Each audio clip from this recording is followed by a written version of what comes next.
hope you're okay and welcome back to my channel. So as you can see from the title, today I'm going to be doing a sit down sort of chit chat about New York because I feel like this video was so highly requested. A lot of you are going to New York, or a lot of you are planning to go to New York, and there's obviously a lot to cover going to New York because I feel like it is such an exciting, like a big trip.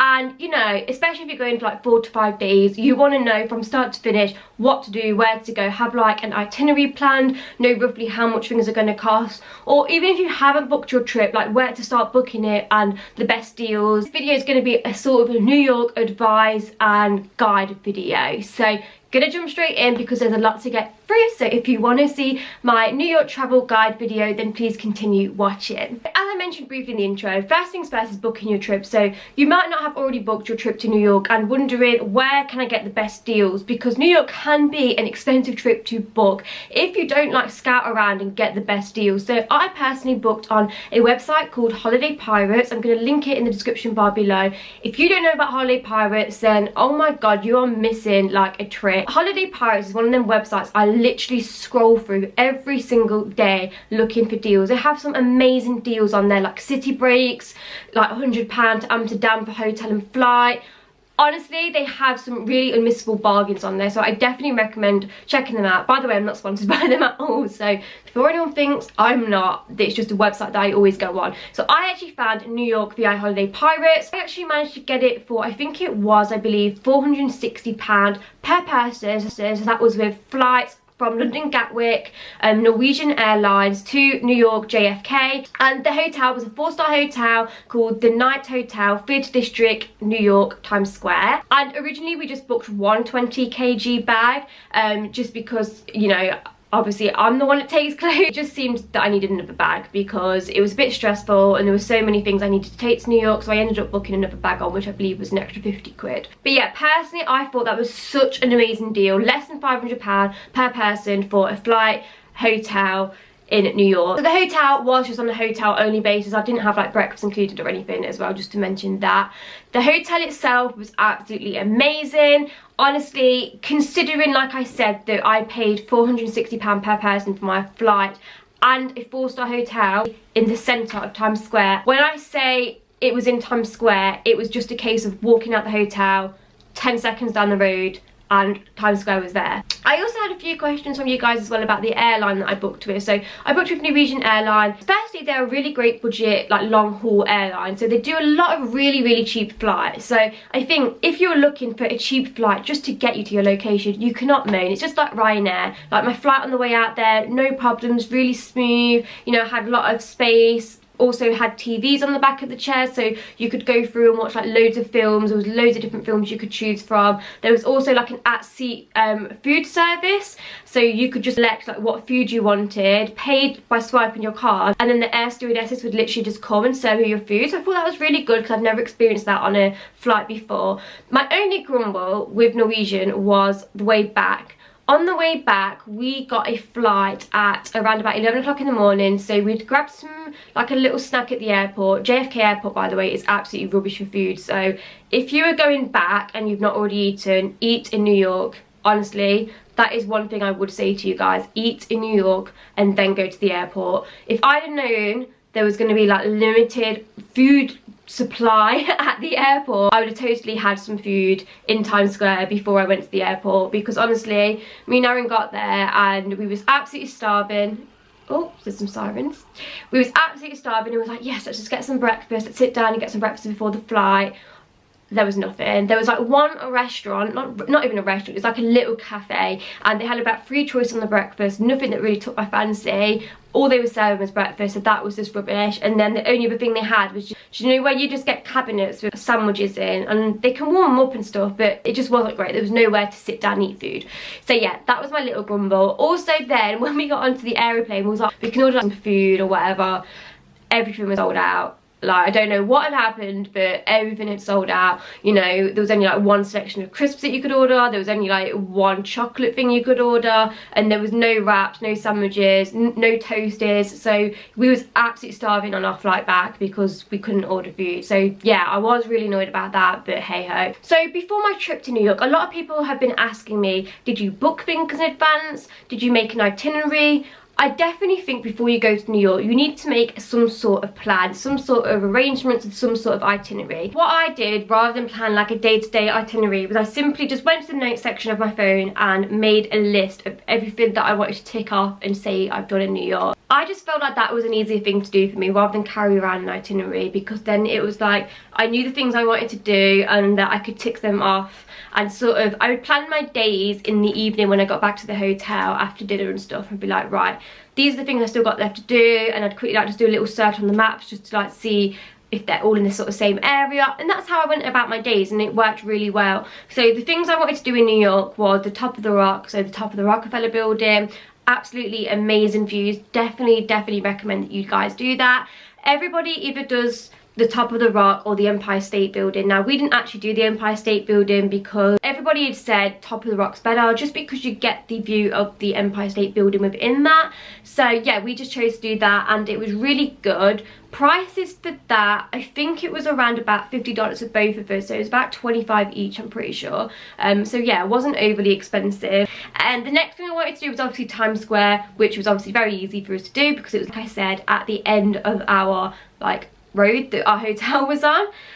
So that's another amazing thing that you need to see. Obviously it's very touristy and very like commercial, but it's just amazing. Like, it's just great. Whenever you're walking through Times Square, you're just like, oh, wow, like I can't believe I'm here. Yeah, absolutely loved Times Square. The next thing I wanted to do was Staten Island / Statue of Liberty. So I wasn't too bothered about actually, you know, booking a trip and paying to go and see the Statue of Liberty. It wasn't really something high on my agenda, but obviously going to New York, I want to see it. It's a famous landmark, and I want to be able to say that I've seen the Statue of Liberty and at least have a picture. So I had obviously, like I said, done a little bit of research before I went, and heard that you can get a ferry, a free ferry to Staten Island, which on the free ferry you get amazing views of New York and you see the Statue of Liberty. So that's what I did, and you know, New York can be an expensive trip, so you've got to try and keep your costs down in some places, unless you're in need of money and can chuck money at whatever you want. So yeah, we opted to do that, and honestly I 100% recommend it. It was absolutely amazing. The views that you got from the ferry of New York and all the skyscrapers was absolutely insane. You got to see the Statue of Liberty as well. One thing also that I will just mention is if you do that, you have to actually come off at the port when it like docks up at Staten Island. So you have to come off and then come back on, which I know it sounds like weird, why not just stay on it, but you do for some reason. And also it's approximately 20 to 25 minutes to Staten Island, just to give you a rough timing. Obviously when we was then in that area, we did things in the surrounding area. So we did the 9/11 Memorial Museum, which is so incredibly sad. Obviously this is not a touristy thing, so this is why you'll have never seen footage in my New York vlog of this, because it's not a tourist attraction. It's, you know, something that happened that was devastating and so sad. So it was just like I wanted to go and, you know, pay my respects. Wow, it is so sad now. So I will tell you, like, take the tissues if you go, because I was actually tearing up walking around that museum. It was so emotional, because obviously you've got like real things actually from the obviously tragedy, and you've got voice clips and phone calls, and oh, it was so sad. Like we had to cut our trip there short, because I was like, I just want to go. Like it's really upsetting me. So yeah, and we seen the Ground Zero as well, obviously where the Twin Towers stood. Again, that was, you know, it's so sad. Like when you're there and you just think that the towers were there and what happened, it's really sad. But again, it was just somewhere that I wanted to obviously visit.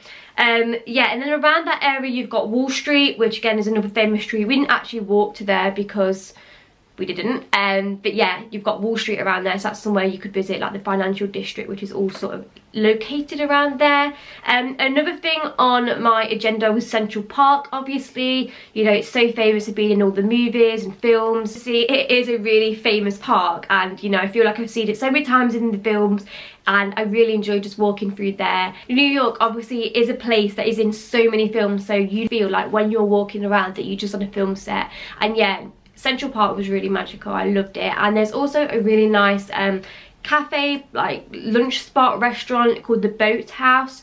We didn't actually eat in it, but it looked amazing, and yeah, It's a really nice place, so definitely put that on your list of things to do. I'll probably do that next time I go. Then the next place I wanted to go was Fifth Avenue, aka Shopping Central. So Fifth Avenue is basically just a big street full of shops. You've got your high-end designer shops, your, you know, just standard shops like Topshop, Sephora, all them sorts of shops. So it's just a really big, like, famous shopping street, and that actually leads up to Central Park, so you can sort of do that and then get to Central Park. Along that street as well was the New York Library, which again was another like landmark that I sort of wanted to see, because again I've seen it in so many films.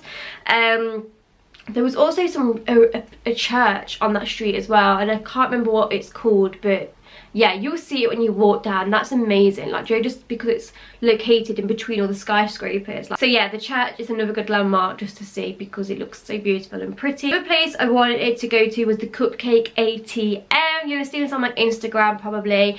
So it's essentially just a hole in the wall, like a cash machine, but it doesn't deliver cash, it delivers cupcakes. So you basically just go on the screen, select your cupcake, swipe your card, and then the cupcake comes out of the ATM machine. It's so insane. Obviously it's like a really Instagrammable thing to do, and that's obviously why I wanted to do it. Another place I wanted to visit was the Grand Central Terminal. Again, this is just another place. It's in a lot of films. It's basically just a train station, but oh my god, the architecture inside, it's absolutely beautiful. It's incredible. Again, it's just one of them places that you just like, wow, it's so pretty. Just definitely somewhere, even if you just go in there and don't use the obviously Grand Central Terminal, it's just amazing. We did use it for the subway. I will tell you about the subway in a sec. Another definite place you need to put on your to-do list is Brooklyn Bridge. This is another part of New York, and I just feel like, oh, Brooklyn Bridge again is one of them things. I don't keep going on about it. It's one of them things that you see in the film. Really good views, and just really nice to get a picture there as well. So that was a really good thing to do. Okay, so the rest of the things that are actually on my to-do list were restaurants and, yeah, eating places that I wanted to go. So I know that everybody asked me where to eat and where I'd recommend in New York, so I'm gonna go through that now. So the first place that I really wanted to go to was Beauty and Essex. So you'll have seen this in my vlog, hopefully, if you've watched that. If you haven't, I'll put it in the link. Beauty and Essex is, I'd say, like an upmarket bar slash restaurant. It's a bit of a higher end sort of food place, and it's just so beautiful. So you actually go into what looks like a shop, and then it's like a secret sort of like restaurant behind. So you go in the shop, and then there's like a door, and then the like guy opens the door, and then you go into obviously the restaurant, like bar, and then restaurant itself. So yeah, Beauty and Essex was such an amazing night. Don't get me wrong, it wasn't a cheap night. I think our bill came to about $250, but that is because, let me explain, we had about 4 cocktails each, which obviously were about, I believe, like $12 each, maybe, might be more than that. We had a 3-course meal, and is that it? I think that might be it. The 3-course meal wasn't actually that badly priced. I think it was only about $45 per person, so I didn't think that was that bad for a 3-course meal, and the food was insane, may I add. The food was absolutely insane. Definitely recommend the food. Cocktails were just as good as well. Place if you want to go and treat yourself, I'd say, and just splash out a little bit. So yeah, I went there. And also, just to let you know, I did actually have to book Beauty and Essex. So this is another thing that obviously people was asking, like, do you have to pre-book food and restaurant places? I would say yes. I think if I went back to New York, before I went, like, go, I would 2 weeks before go through all the restaurants I want to eat at and sort of plan it out for the week and book, especially if you're going over a weekend, because like Friday and Saturday night, if you don't book, you've got like no chance of eating at like the place you want unless you wait for like an hour, which we found because one night we didn't book, and I'll tell you about that in a minute. So yeah, I booked Beauty and Essex like 3 days before I went to New York, because I knew it was somewhere I wanted to go, so I booked. If I hadn't have booked, I wouldn't have got in. So yeah, definitely do recommend booking restaurants if you can. You don't have to, but you know, I think like Tuesday, Wednesday nights aren't as busy probably, but it depends where you want to go, because if it's a popular place that you are trying to eat at, then it's going to be booked up. So the next place that we actually ate for dinner was an Indian place. So we love Indian food, so on one of the first nights, I think it was the first night, we actually ate at an Indian restaurant. It was beautifully decorated, it was lovely inside, but the food itself was just really tasteless. Like I said, we're used to eating at obviously places where it's actually like authentic Indian cuisine, so it's amazing. And then obviously we was only there for 4 nights, and then the last place we had food at on a night out, we ate there twice. So if you are looking for like more of a budget place to eat, because look, New York can be expensive. If you want to eat at nice restaurants, I will tell you now, New York will be expensive. So yeah, so more of a budget place if you want to eat at. I love Italian food, so we found this Italian. It was literally like 1 block away from us. Definitely recommend Tony's. Like, we had such a nice meal there. The first time, obviously, I picked, because basically what it is there, it's like a family Italian restaurant. They don't do pizzas, actually. It's just pasta. But I love pasta, so yeah, it was great for me. So yeah, they do like big size portions of pasta. So you actually pick one dish and you share it. And I think one dish was like $20, so it was such a cheap meal, like $25. I think it wasn't any more than that. So as you can imagine, it was a cheap meal because that was for both of us, and then we just had like tap water. So yeah, it was a really good like cheap meal. So the first time I had chicken Alfredo, it was actually Alfredo, but I asked for chicken as an extra, like combined in it. Oh my god, it's probably one of the best chicken Alfredos I've ever had. It was absolutely insane. So yeah, we loved it that much. We was like, right, let's go there again the next night. You know, it's only around the block, and obviously because it was so cold, we just didn't really want to venture out too far, and also have to get taxes and pay for taxes, because again, that all adds up. So it was like, let's just go to Tony's again. And obviously it was a Saturday night, we hadn't booked anything. We rang Tony's up like 2-3 hours before, and they managed to get us a table. And again, it was so busy when we went in there. There was so many people trying to get tables and stuff. So like I said, it is key to book tables. But yeah, the next time we went there, I actually let Aaron order the food, because I was like, look, I picked the pasta this like last night, you can pick it this night. Why did I let him order? Honestly, I was so disappointed. He picked the most blandest things. He picked a like tomato pasta dish with just cheese on top. It was basically just like tomato puree with cheese on top. So yeah, I wasn't impressed, but it was because of the dish he chose. But yeah, other than that, it is really good Italian food, like if you pick the right dish. So yeah, Tony's is really good. So going on to breakfast, so again, like I said, if you're eating breakfast, lunch and dinner, it can end up being really expensive. So for breakfast, the first day we went to Junior's Cheesecake. I think that's what the place is called. It's called Junior's, and it's basically like an American diner. It's amazing, absolutely amazing. I love Junior's. So if you go to New York and want the typical like New York sort of like diner, New York breakfast experience, I definitely recommend going to Junior's, and you'll get that there. The service was really good. We had such a lovely waiter, and I just really enjoyed it in Junior's. I just loved the whole vibe of the place, and the food was insane. I had pancakes. I only managed to eat half, pancakes and bacon, because that's like a traditional American dish, isn't it? So yeah, it was really tasty, but like I said, massive portions. There's no way I could eat that for breakfast. And they also do insane cheesecake there as well. So yeah, Junior's is definitely a good place for breakfast. And then the next day we went to, I think we just went to Starbucks for breakfast, because if I'm completely honest, I'm not like a big breakfast eater. Like, I don't typically eat a big breakfast. So I just said, should we just go to Starbucks and just get a croissant and a hot chocolate or a coffee or whatever? So we did that. And then the final place I had breakfast at was Ellen Stardust Diner, which everybody seemed to recommend me. Like, I said, right, where should I go breakfast on my last day? And everybody was like, you need to go to Ellen Stardust Diner. So anyway, so we went to this Ellen Stardust Diner. There will be a queue, just going to warn you. Like most places that are popular, there normally is like a little queue outside. We only waited about 10 minutes, so it wasn't like too bad. And obviously because everybody recommended it me, I was like, no, let's stay, let's just wait for the queue to go down and eat here, because it's supposed to be really good. So Ellen Stardust Diner is essentially somewhere where they have the waiters and waitresses sing. So they're all like singers. This is what I believe. I've not really actually researched it, but this is just what I'm told, so correct me if I'm wrong. It's like, apparently they get like scouts and stuff coming in there, like scouting to go on Broadway and stuff. This is what I've heard and been told. So yeah, so what will happen is you like obviously eat there, and then the waiters and waitresses will get up on the tables and stuff and start singing and stuff. So it sounded really interesting. Honestly, it just wasn't my place at all. It wasn't for me. I know everybody loved it, and you know, each to their own, but it just wasn't really my sort of thing. Like, don't get me wrong, it was fun. I enjoyed it. It's just not somewhere I'd go back. It's just very like commercially, and I don't know, I just felt it was a bit too loud. I just felt they could have turned the volume down. I don't mean to sound old or anything, but I just honestly, when I'm eating, I want to be able to have a little bit of a chit chat and, you know, enjoy my food and stuff. And the tables were so cramped together. It was literally, I could hear the conversation. Well, not hear because I couldn't hear, but I could, do you know what I mean? Feel myself next to someone else. I felt like I was sitting with the whole of the diner, and it was so loud. And yeah, I don't know, I just didn't have the best experience there. I just didn't like where I was sitting. I was too cramped and close to everyone, which I didn't like. It was really, really loud. And yeah, it wasn't really my thing, but it was an experience. So if that is your thing, you know, go there, because you'll love it, you'll really enjoy it, because it is, like I said, an experience and something different to do. So the lunch places I wanted to go to were Jack Weiss Frida. You might have heard about this place. It's like an Instagrammable place and supposed to do really good brunch.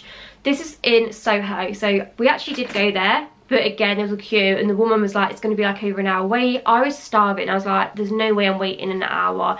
It doesn't even look that amazing inside. So yeah, we didn't end up lunching there. Got a picture, and it is somewhere that I potentially would just want to go, just because it is such a popular place, and I just like to try these places that are really Instagram worthy as well. So we ended up actually having brunch next door at a place called Beau Cafe, which is a Vietnamese sort of like place, and I've never actually had this sort of food before, and oh my god, it was insane. Again, it was really actually quite Instagram worthy inside, really cute, neon lights and things, and yeah, I had like, it was sort of like vegan and, you know, really healthy as well. So I had these sort of like really like healthy spring rolls. They weren't like fried or anything. I can't describe them, but they were so nice. I then had, I can't describe it, it's like chicken and ginger noodles and like loads of vegetables. Oh my god, honestly, it was so tasty. It was insane.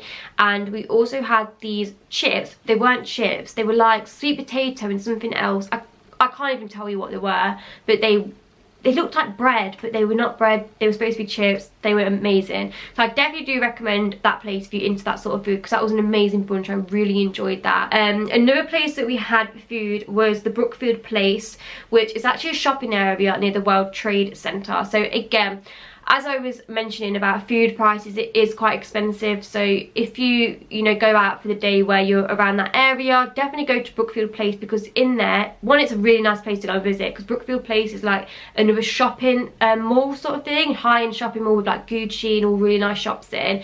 Definitely, you can tell it's so new, and the views of like the water and all the skyscrapers is amazing. In there, they actually have like a bit of a food mall with all different foodie places. So there's just like burgers, there's healthy food, there's a pizza bit, there's so many different food things to choose from, and then you just sit like within the dining area and obviously eat. It's another place that's quite affordable to eat that has really good food. So yeah, definitely recommend there for brunch if you're around that area. Another place we actually had brunch at was Columbus Circle. So this was on the day we went to Central Park, so it's around that location. And we had lunch at Bouchon Bakery. Again, we were just sort of in the area, didn't know where to go. We were starving, so we strolled into this Columbus Columbus Circle, sorry. Again, like a little shopping-y like area, and went up, seen this bakery thing, or Bouchon Bakery. It's like a little brunchy place, and they did avocado on toast, so I was sold. I had the most amazing avocado on toast there. It wasn't the cheapest, it was a little bit pricey there, but it was insane. So I do recommend that for food if you just happen to be there and stroll across it. I have also had a lot of questions about rooftop bars. Now, we honestly didn't really go out. Like I said, I think Beauty in Essex was the only night we really drank. And other than that, it was just so cold. Like, all I wanted to do was eat and get home. I feel like if I went in the summer, I'd enjoy it so much more. But I obviously did want to go to a rooftop bar for a picture. So we ended up just going to a really, really local one to us, which, like I said, was like a 5-minute walk. And it was called the Cloud Rooftop Bar. It's actually located on the top of a hotel. Not too sure what the hotel is called. I'll leave the hotel in the description bar if I can find it. And oh, that was such a cute rooftop bar. It wasn't the biggest rooftop bar, it wasn't the loudest or, you know, probably the most spectacular rooftop bar, but honestly the views from there, it was so pretty. The views were insane, and I just felt like if you want to go for a few casual chilled out drinks where it's not too busy, it's no hustle and bustle, but amazing view and really cute, it was all fairy lights and stuff, definitely go to Cloud Rooftop Bar because it was so cute. I loved it there. So we went to Cloud Rooftop Bar. The rooftop bar that I did want to go to though, just in case you want to go to one that I recommend, was the 230th Rooftop Bar. So basically that's more of like a popular rooftop bar that everybody goes to. It's like really glam, Instagram worthy, and also they have like little igloos in the winter months that you can sit in and stuff. It's supposed to be really cute, and blankets and everything. So So yeah, that's a good recommendation. I've heard loads of people talk about that and it does look amazing. So another question that I seen that I got asked a lot was about taxis and getting around. So I'm going to do like a little section about this. So first things first is a taxi from the airport. I stayed in Times Square and I got a taxi. For me personally, there's nothing worse than having to queue for a train or get a bus. I would just rather get in a taxi. I jumped in a yellow cab and there is actually a set fare from JFK to Times Square, so for everybody it will be the same, and I believe it was around $52. So yeah, not too, I don't think it's too bad really, because it is like it's about a 40-minute journey from JFK to Times Square. Getting around New York, so you've got a few options. You can either get yellow cabs, you can either get Ubers, or you can simply get the subway. So at the beginning we got like a few Ubers and a few yellow cabs, just because I'm the sort of person that's like, oh, let's just get a cab, like it's just easier. For example, when we went to Brooklyn Bridge, no, not Brooklyn Bridge, sorry, Staten Island Ferry Point, we got an Uber. So I think that cost me like $24 or something from Times Square, which isn't the cheapest. Now I probably wish we had just got the subway, but we were just being a bit lazy. I think we woke up a bit late, so it was like I just wanted to get where I wanted to be, so we got obviously Uber.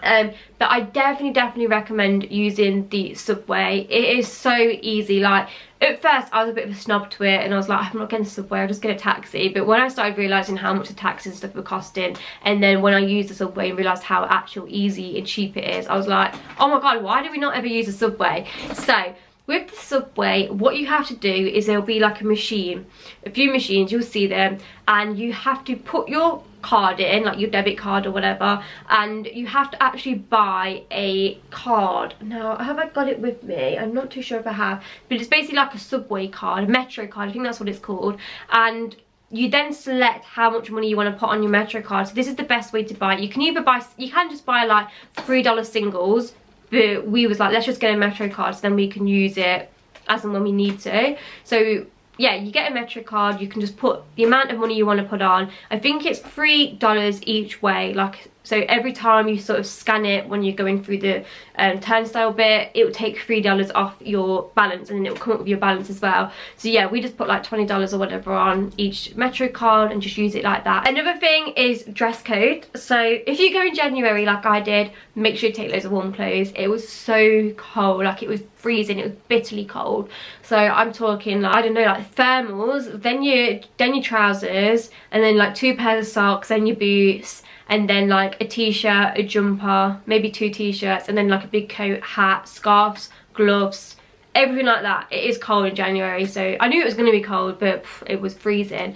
So that's just about January. January is quite a good time to go because apparently it's not overly busy, so I didn't really find it was overly busy. It was a nice time to go. So yeah, if you do have any further questions, then just pop me a message. You know, be sure just to put it in the comments and I'll try and get back to you. Really hope you have enjoyed this video. If you have, please give it a big thumbs up and remember to hit the subscribe button. And yeah, I shall see you all in my next video, guys. Bye!